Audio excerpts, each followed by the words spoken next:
galera do programa Faniquito. Vocês viram meu look novo? Cortei o cabelo, by Valdir de Oliveira. Fica diferente, né? Mas o cabelo cresce, que eu gosto dele mais compridinho. Mas eu tava precisando dar um corte para dar uma fortalecida. Um beijo aí pro Valdir de Oliveira. Um beijo. Bom, hoje nós vamos conversar um assunto super importante, né? Com um médico, ele é cardiologista. Eu estou falando do Dr. Domingos Otero Lopes. Pode abrir aí, produção. Tudo bem, Dr. Domingos? Tudo bem, é um prazer estar aqui com vocês para poder auxiliá-los em mais algumas informações de cardiologia. Eu que agradeço, porque, né, isso é pura utilidade, né? Utilidade pública. Antes de eu começar aqui a pauta, doutor, eu queria que você falasse um pouquinho. A sua formação é médica, né? Eu gostaria de falar o ano que você se formou, quantos anos você tem de formado, e em suas especialidades. Eu me formei em 92, já estou com 22 anos de formado, me formei em cardiologia clínica. E venho desde então executando, além da cardiologia clínica, exames complementares como o ecocardiograma, o teste ergométrico, o Holter, para poder auxiliar no método diagnóstico nas cardiopatias. Muito trampo, doutor, muito trampo. Além de consultório, você faz hospitais, ambulatório, alguma coisa assim, não? Então, pela minha formação, eu tenho atendido todos os hospitais da região, já que eu executo também exames em crianças com cardiopatias, né? Aquelas crianças que já nascem com o coração mal formado. É onde eu entro com o diagnóstico e auxilio a equipe médica para que possa dar o seguimento do tratamento. Legal. Bom, eu queria saber, casado, doutor? Solteiro, tá apertando alguém? Bonitão ele, né, gente? Precisamos saber, né? Disso aí, né? Não, estou divorciado. Então tá livre, leve e solto, não é isso? Mais ou menos. Mais ou menos. A gente sempre brinca, né? Mas além disso, eu acho você um homem bonito, também é muito simpático. Tem uma... É simpático, né? É simpático. Uma pessoa que você olha assim, tem uma energia boa, viu? Muito agradecido. Vamos, né? O tempo aqui sempre, né? A gente tem que largar o palco, tem um monte de coisa interessante para passar para vocês. Doutor, quais os tipos de cardiopatia hoje em dia que são mais comuns? Vamos falar separadamente. Você fala tanto para os adultos e infantis. Bom, da linha dos adultos, que é o que a gente mais observa hoje em dia, são as cardiopatias hipertensivas. No Brasil, nós temos quase 32 milhões de pessoas adultas, né, que têm cardiopatia hipertensiva. Isso preocupa muito, já que as pessoas nessa faixa etária não têm assim, se beneficiado de fazer exercício, alimentação, o abuso do álcool e a associação do tabaco, que é uma coisa que preocupa muito hoje em dia, né? Da parte do infantil, as crianças, a gente vê que as cardiopatias congênitas são aquelas que mais se preocupam, porque a cada 100 crianças que nascem, uma tem cardiopatia congênita. E a cardiopatia congênita é justamente aquela malformação na estrutura do coração, seja ela na parte da condução do estímulo do coração ou na parte da estrutura mesmo, o tamanho do coração, os orifícios que vão se formando ou as aberrações na sua complexidade durante a vida fetal da criança, né? Mas para cada 100, uma criança é bastante, né, doutor? Essa estatística nossa é baseada também nessa estatística mundial. E a cada 100 crianças que nascem, uma tem cardiopatia que merece um cuidado especial, geralmente cirúrgico ou até mesmo medicamentoso, mas de alta complexidade. Então, normalmente, a tendência das crianças é sempre já nascer com essa cardiopatia. Existem os casos também que a criança pode, depois de que nasce, desenvolver uma doença, essa doença cardiopata que fala, né? Essa cardiopatia, né?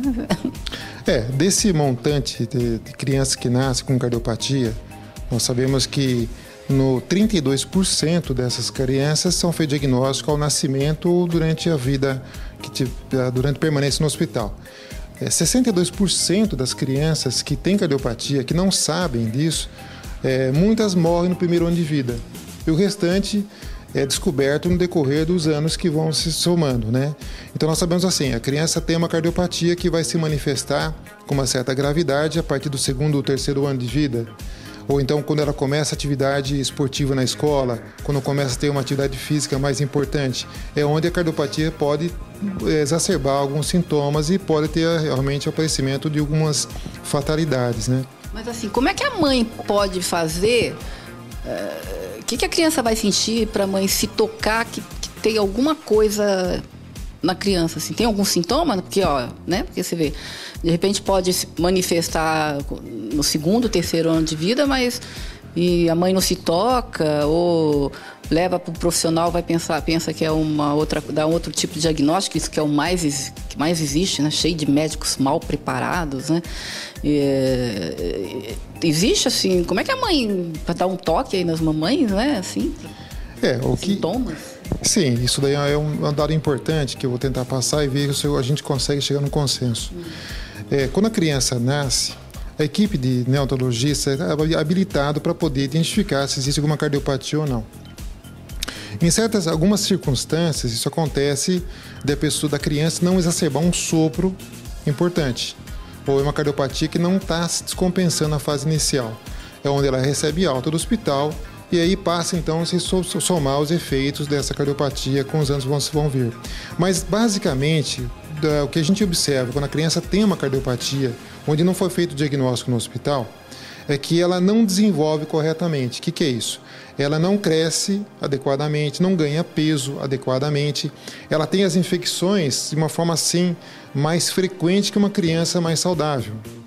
E o fato dela não ter um bom crescimento já tem que levar a mãe, lógico que acompanhando um pediatra, a identificar se existe alguma causa cardíaca que possa estar levando esse mau crescimento da criança, que isso pode ter relação sim com uma cardiopatia. E o que a gente mais observa é o aparecimento de um sopro que o próprio pediatra vai identificar e se somar então às investigações sequentes.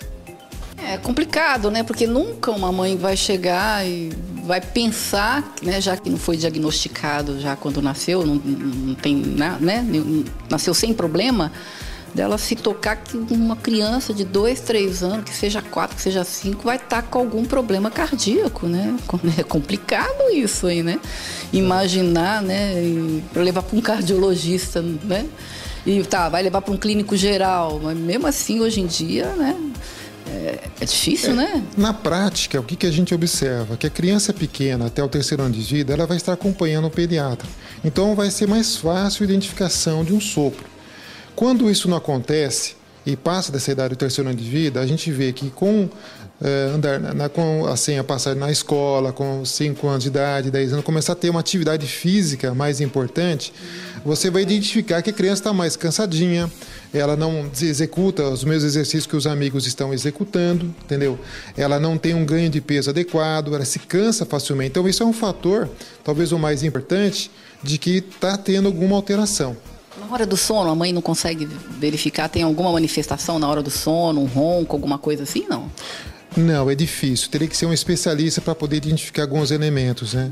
Para você saber se é a cardiopatia ou não. Eu acho que é um lado mais difícil de identificar. Mas na suspeita, eu acho que a mãe tem um feeling muito grande em relação ao filho. Quando ela perceber que o filho está diferente em relação às outras crianças, ela tem, lógico, ela vai tomar iniciativa. Ela vai acabar levando no pediatra ou até mesmo um cardiologista se for essa preocupação. Doutor, nessa época aí de frio, né, tem alguma coisa a ver o clima, né, tá mais frio com alguma cardiopatia mais comum? Eu acho que no inverno as cardiopatias assim isquêmicas, aquelas que levam ao infarto, e as hipertensivas são as mais preocupantes, né? Se a pessoa tem algum fator de risco, eu acho que ela tem que tomar cuidado com essas mudanças térmicas que nós estamos passando. Por quê? Só me explica, porque quando está mais frio, a pressão aumenta? Não, só para me entender. Para a gente entender, né, gente? A pressão ela pode interferir tanto no inverno como no verão, depende do estado emocional do paciente e os riscos que ele está apresentando naquele momento. Ou algum erro de alimentação, alguma coisa que ele está apresentando. Mas assim, em termos de doenças isquêmicas, aquelas que levam ao infarto, o inverno tem maior chance de ser desencadeada por causa do espasmo coronariano pela temperatura baixa. Então, a preocupação maior é sempre assim. No inverno rigoroso, quando a gente levanta da cama, por estar uma temperatura baixa, e você está numa mudança do seu estado de descanso para um estado alerta. Então, você está com a frequência cardíaca baixa, você está com a pressão arterial normal ou baixa, e você passa de um estado espírito mais ativo. Então você aumenta a frequência, você aumenta a pressão. Nessa condição, se você tiver algum fator de risco, algum fator coronariano em evolução, uma placa em evolução, placa grande, você pode, por essas mudanças do seu ritmo circadiano, né, o seu ritmo de batimento cardíaco e tudo mais, promover ou provocar uma rotura da placa e isso levar a um infarto agudo. Tanto que a maioria dos infartos acontece no período da manhã, logo ao se levantar, entre 6 da manhã e 11 horas da manhã. Que coisa! Mateus, a maioria se diz quantos por cento? Assim? Não, a grande maioria dos infartos ocorre no período da manhã, quando a pessoa muda o seu ritmo circadiano, que ela se influencia pela mudança de um estado de repouso para um estado ativo. E se ela for uma pessoa que tem um potencial de risco de doença cardíaca, é onde pode manifestar um infarto agudo no miocárdio. Fica ligadinho aí no lance, gente! Eu quero saber o seguinte, doutor. Os hospitais aí da região, eles estão preparados para tratar de patologias voltadas ao coração com maior complexidade? Em termos de cardiopatias de alta complexidade, elas envolvem assim hospitais com grande experiência. Eu acredito que São Paulo seria um grande centro nesse aspecto, né?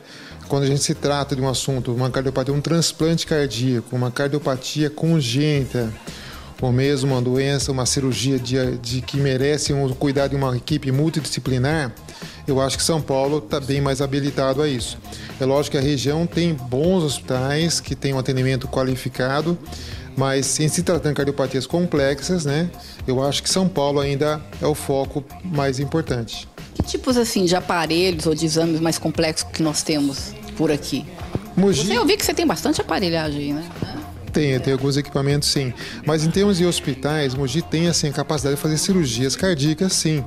Faz cateterismo, faz procedimentos invasivos, angioplastias, sem nenhum problema. É só aquelas situações onde merece um cuidado mais amplo de uma equipe multidisciplinar, com equipamentos e aparelhagem, assim, situações e espaço físico mais adequado, como tem em São Paulo, nos grandes hospitais. Essa angioplastia é um tratamento? É aquela que coloca o balãozinho para abrir? É isso? É um tratamento? O que é angioplastia? Então, a angioplastia, ela é realizada no paciente que foi submetido a um evento cardíaco, um infarto, por exemplo, ou que tem uma suspeita por investigação clínica, através de um teste ergométrico, um eco, ou mesmo uma sintomatologia bem clara de que é uma doença coronariana obstrutiva. Aí sim, você faz esse procedimento diagnóstico e terapêutico também, em algumas situações, onde você implanta um catéter que vai até a artéria coronariana obstruída ou com lesão importante, para que seja feita uma dilatação e colocado um aparelhinho, o stent, para que ocorra uma ampliação do seu fluxo, permitindo então que o sangue continue fluindo sem maiores complicações. É o TAR do stent, né? Todo mundo é o stent. Beleza. Doutor, tudo bem aí, produção? Que tipo assim... Não, na verdade, assim, hoje nós vemos assim, que existem muitos jovens que estão morrendo com problemas cardíacos, né? A gente tem visto bastante. Por que está acontecendo, hein? Que é alguns... Porque a gente vê que tem esses caras bombados aí que às vezes tomam muito, sei lá o que eles tomam lá. Mas isso tem acontecido, né, doutor? Pessoas jovens tendo infarto, aquele trem, não sei o que, fulminante, como é que fala? Súbito. Morte súbita. Por quê, doutor? É que hoje em dia, os nossos hábitos alimentares, as situações hoje são diferentes do que eram há 20, 30 anos atrás. Hoje, o sedentarismo, a obesidade, o alcoolismo, o tabagismo, quer dizer, outras drogas ilícitas, elas têm assim mudado o perfil do paciente que tem doença cardíaca, um infarto, por exemplo. Hoje os jovens são mais acometidos porque o hábito realmente mudou. Então hoje tem muito mais jovem envolvido com drogas, infelizmente, com álcool, por exemplo, e até mistura de outras substâncias acabam afetando o fluxo normal coronariano, produzindo espasmos coronarianos, a artéria tem um reflexo de fechar e pode promover um mal súbito, uma arritmia, a pessoa vir desfalecer, realmente vir falecer em decorrência de de uma arritmia complexa. Esses remédios que esse jovem que bombado, que toma, tem umas injeções, isso aí também precisa tomar cuidado, não é? Então, sempre tem que ter orientação médica em relação a esse tipo de utilização de medicamentos, que eles podem sim trazer prejuízo à saúde, né? Isso daí é uma coisa bem divulgada hoje em dia, precisa tomar muito cuidado. Doutor, que você falou que, né, para evitar problemas cardíacos, você já falou, né, evitar cigarro, evitar álcool, fazer exercício, mais alguma dica, assim, alimentação, além dessas? Em termos de cuidados em relação à saúde, é importante que a pessoa que tem fator de risco, como, por exemplo, o pai que teve um infarto com 55 anos, o pai de genética, né? Ou mesmo que ele seja sedentário, que tenha obesidade mórbida, ou que seja hipertenso, diabético, que tenha, assim, um cuidado maior em relação à sua saúde. Eu acho que a procura de um profissional especializado, um cardiologista, vai encontrar as orientações específicas para cada situação. Mas hoje eu acredito que, tendo uma boa alimentação, não abusando do álcool, não fumando, seriam as coisas, assim, talvez as mais importantes, né? E hoje também nós temos a associação do estresse. Hoje nós temos cada vez mais as mulheres envolvidas na parte do trabalho. Cada vez mais cedo as mulheres estão assumindo esse papel na parte financeira da família. Então a gente também observa hoje em dia que nós tínhamos no passado a proteção hormonal das mulheres. Hoje em dia nós estamos perdendo essa proteção hormonal porque elas estão tendo mais, assim, compromissos profissionais. O estresse está chegando mais cedo para elas. Além, né, que as mulheres têm também que cuidar da casa e cuidar de filhos, e então acho que a vida dela até acaba sendo mais estressante do que, desculpe, doutor, mãe, do que do marido, né? Porque olha, sabe uma coisa, doutor, tem hora, eu vou falar um negócio pra você, sabe, doutor? Tem hora que eu sou da época antiga, né? Vou fazer 57 anos, mas tem hora que eu tenho uma vontade de não fazer nada. Ai, que eu tinha uma vontade de ser submissa, sabe? De tanto que a gente trabalha, né? Porque eu vim de uma época que a mulher não trabalhava, era dona de casa, mas eu trabalho desde os 14 anos, né? Então, realmente, é muito estressante. E, às vezes, eu tenho vontade de voltar, sabe? De não fazer nenhuma, tá entendendo? Ficar madame sem fazer nada. Mas eu acho que o meu perfil não combina. Mas, doutor, vamos voltar aqui. O que se pode fazer para evitar problemas cardíacos? Não, desculpa, não é essa pergunta que eu já fiz. Que sintomas as pessoas têm que ficar atento, né? Que tá com uma suspeita aí que pode ter alguma coisa.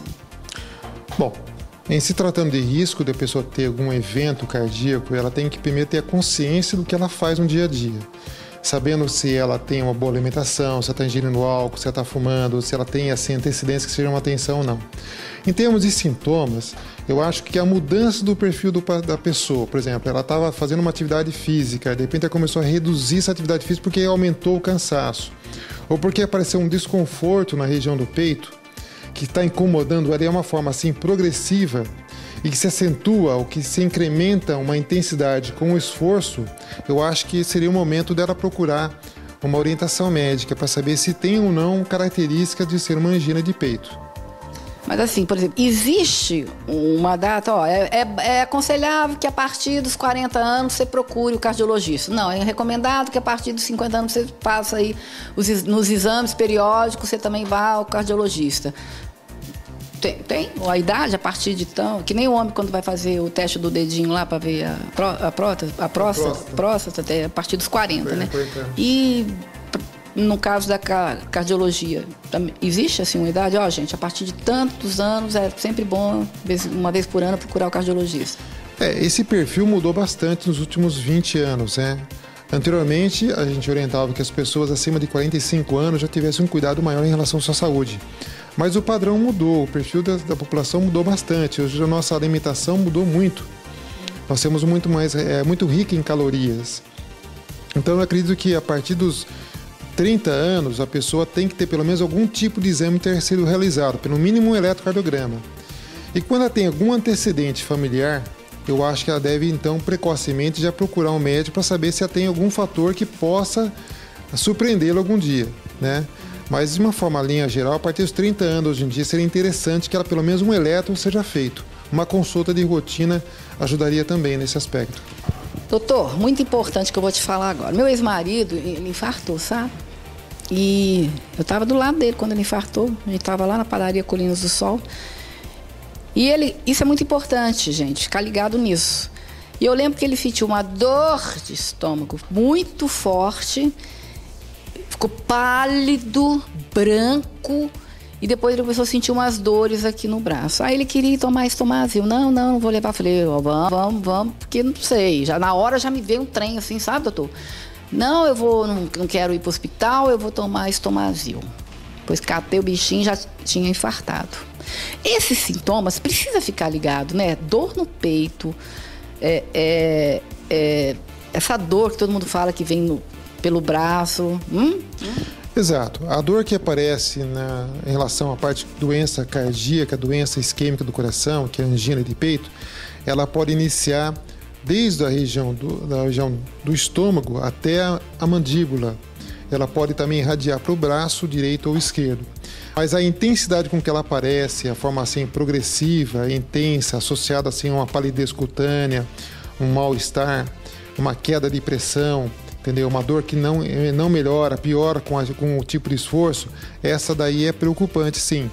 Aí, nesse momento, a pessoa deve ser encaminhada ao hospital para que seja identificado com exames complementares a possibilidade de ser um infarto ou não.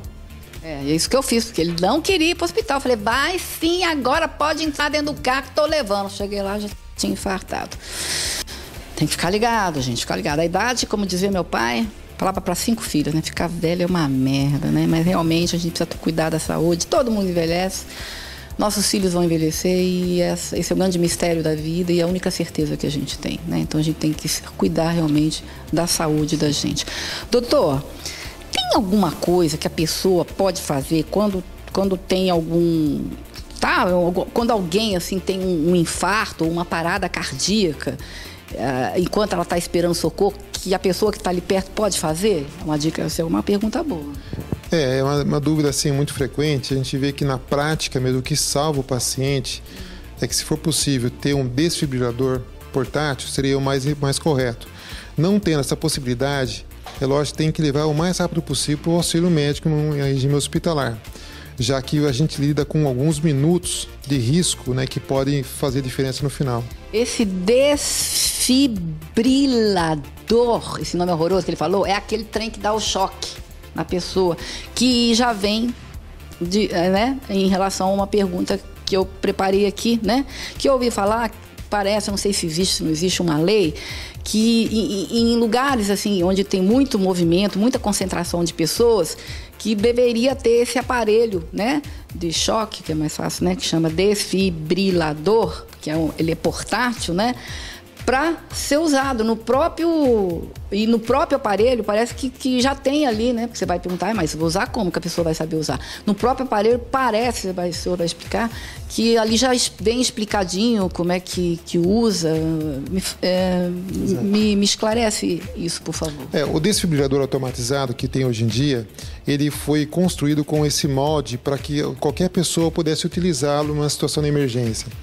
Onde você tiver uma situação em que o paciente apresentou um mal súbito, se encontra deitado no chão, para que você identifique ou não se é uma arritmia cardíaca, que é o que realmente importa naquele momento, basta que você posicione o aparelho no peito do paciente, dá o start e ele vai identificar. Se for uma arritmia que tenha que receber uma cardioversão elétrica, ele vai dar o comando de voz e vai emitir no mesmo minuto, na sequência, um choque para poder reverter aquela arritmia. É o que a gente vê na prática. Deixa eu só entender. Você encosta, parece um ferro de passar roupa, né? Você encosta aquele trem e aí ele mesmo já vai dizer se precisa ou não? Como é que é? Só para mim. Então, o aparelho, existem algumas pastas que você coloca no peito do paciente e o aparelho vai identificar se é uma arritmia ou não. Se for uma arritmia que mereça ser cardiovertido, ele vai dar o comando de voz: estou cardiovertendo esse paciente. Afaste, você só tem que segurar as pás e ele vai emitir o choque para que seja feita a reversão da arritmia. Só encosta assim, não precisa forçar nada. Basta uma pequena pressão sobre o peito do paciente. É muito fácil a sua utilização. E ele tem, assim, por orientação da equipe médica, que seja colocado em grandes centros, né, como estádios, aeroportos, para que tenha seu benefício realmente, até estádio de futebol.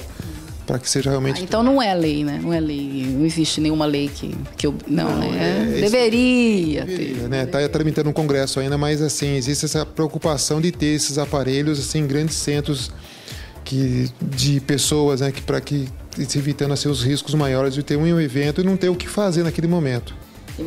Que nem aconteceu recente com essa senhora que estava ali como é que chama? Que estava ali no terminal de ônibus, né? Ficou lá esperando um tempão e veio a falecer. Ficou uns 45 minutos e veio a falecer. Exato. Infelizmente foi uma fatalidade. Mas se tivesse alguém lá para fazer aquela massagem cardíaca? Também não, né? Então, a massagem cardíaca ela é muito mais adequada do que a respiração boca a boca no momento dessa urgência. Só que o ideal é que seja feito por pessoas habilitadas a isso. Mas ela deve ser feita sim se houver a suspeita de ter uma parada cardiorrespiratória. Ela deve ser feita assim. Mas peraí, uma pessoa que está infartando e cai, necessariamente ela teve a parada respiratória ou são coisas diferentes? Então, no momento em que a pessoa tem o desmaio, que ela realmente está desfalecida, em decorrência do infarto do miocárdio, teve a parada cardíaca. Na sequência, ela deixa de respirar também. Então, o que você tem que dar o suporte é o fator hemodinâmico, fazer com que ela receba sangue. Então, a massagem teria seu fator primordial. É lógico, se você tiver identificação de uma arritmia e poder reverter essa arritmia, seria mais interessante de identificação da arritmia, cardioverter e iniciar a massagem cardiorrespiratória. Legal, né, gente? Vai ficar aqui um tempão, não dá? Doutor, por exemplo, chega um paciente aí e queria saber assim, como é que é a sua abordagem, né, como cardiologista? A abordagem no cardiologista no consultório é um pouco mais tranquila, porque você tem um tempo para poder fazer a investigação dos sintomas que ele vem apresentando. Então, numa consulta de rotina, na primeira consulta pelo menos, o paciente vem com a sua história, a sua queixa relacionada aos seus sintomas. É onde nós vamos inferir algumas perguntas e formar um raciocínio do que está acontecendo. E a partir desse momento, você já parte uma sequência de investigação. Aqui no consultório, já parto para o exame clínico, exame físico, vou para a realização do ecocardiograma e o eletrocardiograma. Que legal. O que você tem para mostrar que a gente podia ver assim, de interesse? Você está querendo ver? Eu quero. Então... Vamos ver? Vamos ver, gente, vamos ver.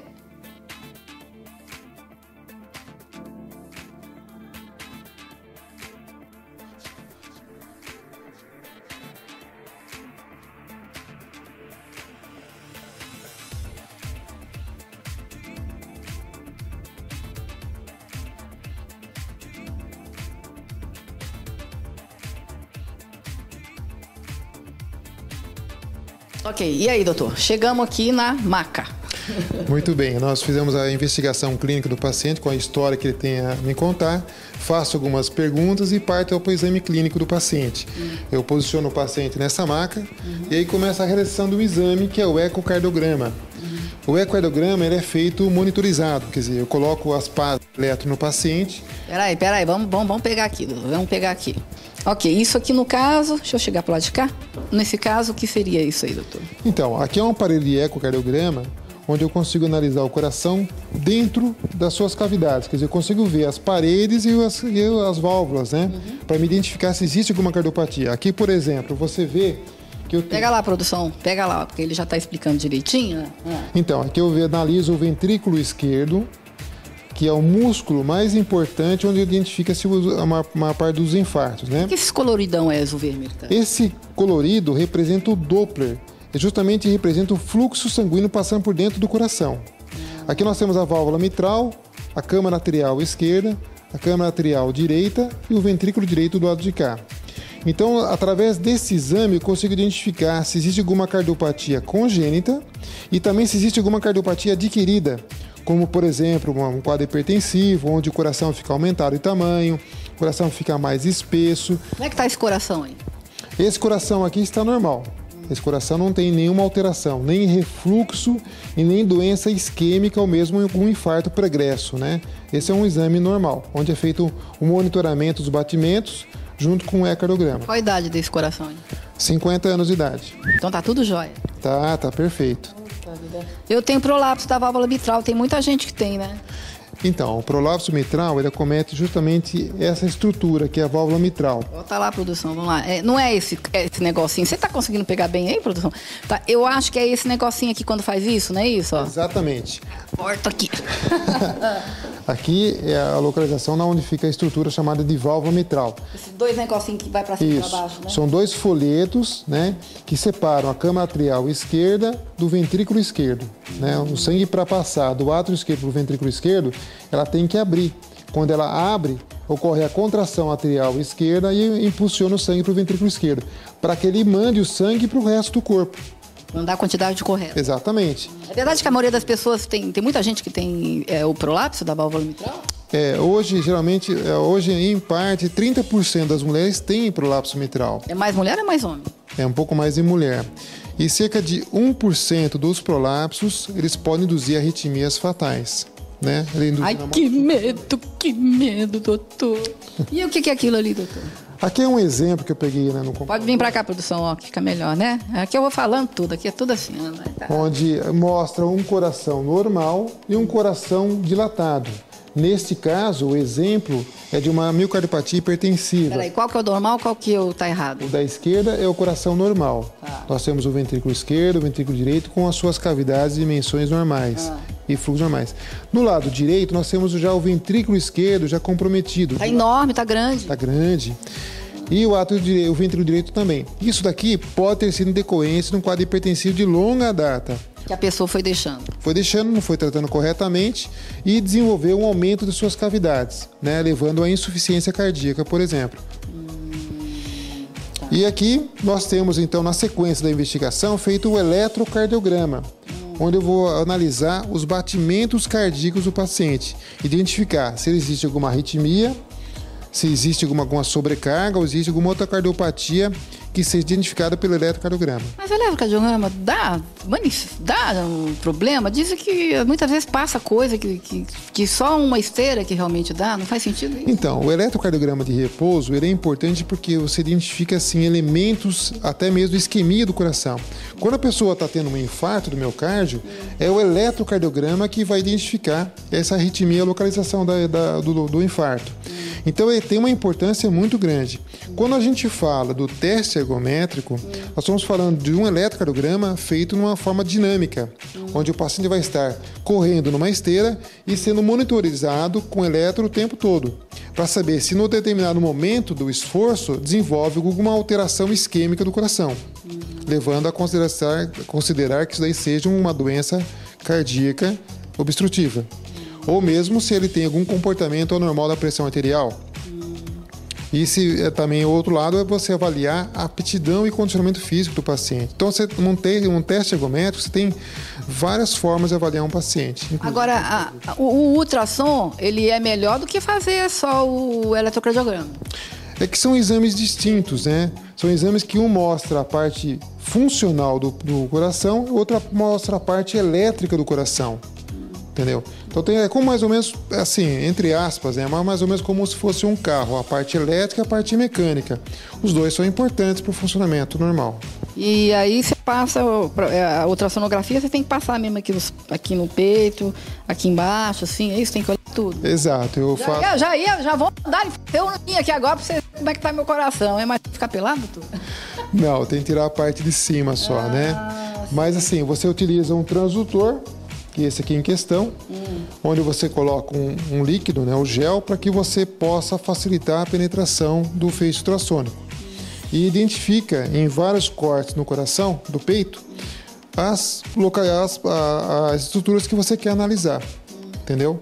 E por último, quando você finaliza o ecocardiograma, como se trata do sistema cardiovascular, é feito também na consulta a investigação dos fluxos normais da carótida, que é uma artéria que irriga o cérebro. Na sequência, eu também investigo a tireoide para saber se existe algum aspecto, né, sugestivo de tumor. Se for identificada uma alteração na tireoide, eu já encaminho para ser feita uma confirmação por ultrassonografia. Entendeu? Mas eu consigo, num primeiro momento em que o paciente vem em consulta, que ele seja investigado de uma forma assim, um pouco mais complexa, né? Um pouco mais assim, aprofundada, para ver se eu encontro algum elemento importante que justifique tal sintomatologia. Entendi. Isso ajuda, ameniza bastante aquela tensão que tem entre se formar o diagnóstico com rapidez para que o paciente tenha uma descoberta se o problema ou não. Você tem aqui o teste ergométrico também? Temos, é outra sala, é outro espaço. Não quer conhecer? Vamos lá, né? Bom, a gente está aqui na sala, né, de teste ergométrico. Tô ferrado se eu fizer um trem desse, tô ferrado. Tenho até medo de fazer, sabia? Tenho até medo de fazer. E que legal, você está todo equipado aqui, né? Eu acho que foi um desejo meu de faculdade de criar, após a minha formação, um espaço onde eu pudesse realizar a investigação clínica, né? A realização de exames complementares no mesmo momento em que vem a consulta. E aqui eu finalizo com o teste ergométrico para que eu possa identificar, durante o esforço físico do paciente, se a sua pressão arterial tem um bom comportamento, se ele apresenta arritmia cardíaca, se ele tem aptidão física adequada, ou mesmo se ele tem, que é o mais importante, chance de ter um infarto. A partir do momento que eu identifico alterações eletrocardiográficas durante o esforço, eu posso predizer que o paciente pode ter chance de ter um infarto nos próximos 2 anos. Eu vou vir aqui. Eu vou vir aqui. Meu, você tá todo equipado aqui, você tá de... Quanto plantão, hein, doutor? Quanto trampo, hein? Eu imagino. Você tem quanto tempo de formado? 22 anos de formado. Quanta luta, né, doutor? Porque você está super equipado aqui. Eu sei que esses equipamentos não são baratos, são equipamentos caros. Não, são caros. Hoje em dia você consegue uma linha de financiamento, BNDES, para que você consiga esses equipamentos. Eu acho que é um sonho, né, que eu estou realizando. Graças a Deus. Né? Não, graças a Deus, com certeza. E é muito trabalho, né? Muito suor, né? Acho que todo profissional de saúde sabe o que é dar plantão e trabalhar horas a fio, né? Às vezes sem dormir muito bem. Acho que é muito comum isso, né? Só particularmente meu, não. Todo mundo passa por isso.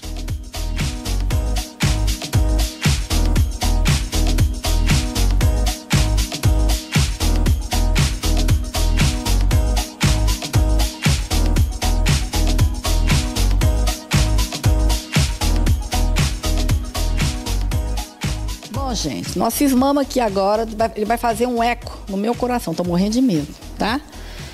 Então, vamos acompanhar se o coraçãozinho da Patrícia Heróis tá bom ou já tá capengando. Vamos lá?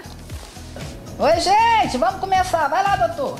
Bom, Patrícia, seu coração por dentro. Avaliando as cavidades cardíacas, válvulas, e verificar se existe alguma alteração de sopro, alguma doença do coração, que não foi identificado no passado, né? O que é importante é que esse exame é dinâmico, você vê o coração em funcionamento, você está vendo o que está acontecendo nesse momento.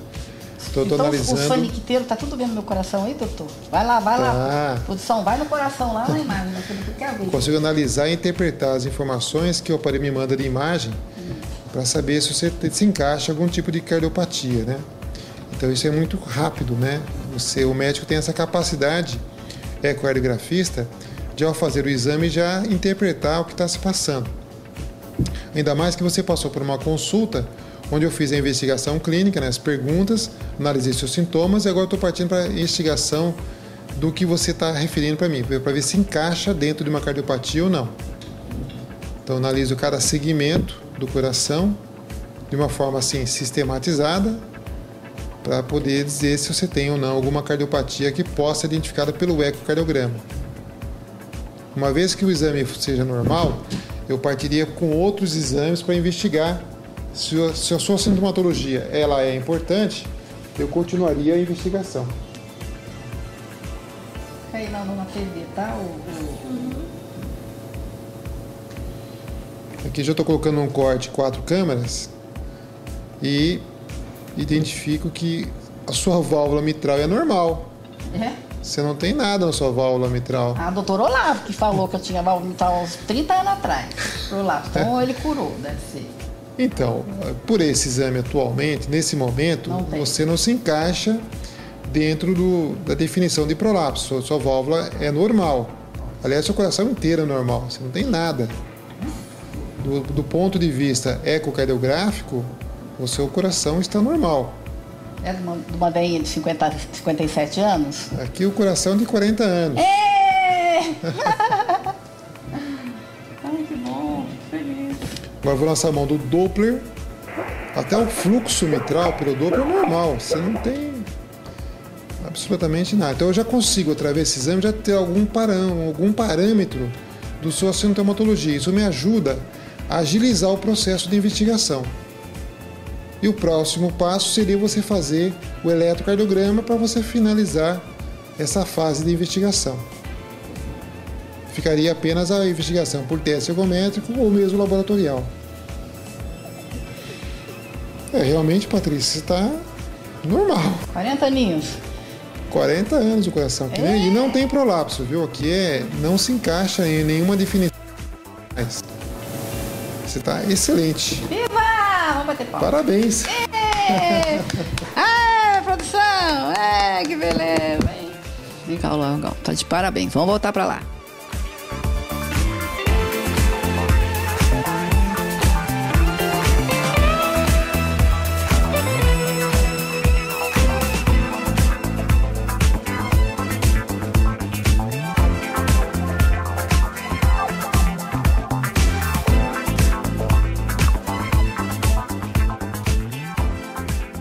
Olha, doutor, está de parabéns, você está muito bem equipado aqui, parabéns mesmo, viu? Eu acho que eu estou realizando um sonho de faculdade, que é você ter uma boa formação, buscar pelo menos com a sua experiência esses anos todos e executar, através dos equipamentos que eu consegui esses anos todos, fazer um bom trabalho. Eu acho que o profissional tem que se preocupar sempre na qualidade, né? Eu procuro, assim, me espelhar nesse objetivo e fazer que realmente o meu sonho se tornar realidade hoje em dia. Haja plantão, haja trabalho, haja suor, né? Porque realmente você está de parabéns. Deus te ajudou. 23 anos de formado, né? 22 anos de formado. Parabéns. Tá aí, doutor Domingos Otero Lopes. Rua Santana, Rua Santana 335, sala 51, telefone 2598-9055 ou 2598-9077. Tá tudo aqui escrito. Se quiserem saber mais informações, é só ligar. Muito obrigada. Deus te abençoe pelo profissional que você é, pela simpatia, né? E muita sorte, boa sorte para você. Muito obrigado pela oportunidade, que o trabalho que a gente possa executar, está se propondo a fazer, seja cumprido no final. Amém. Amém. É isso aí, valeu. Obrigado, doutor. Dá um beijo. Tudo de bom. Obrigado. É nóis.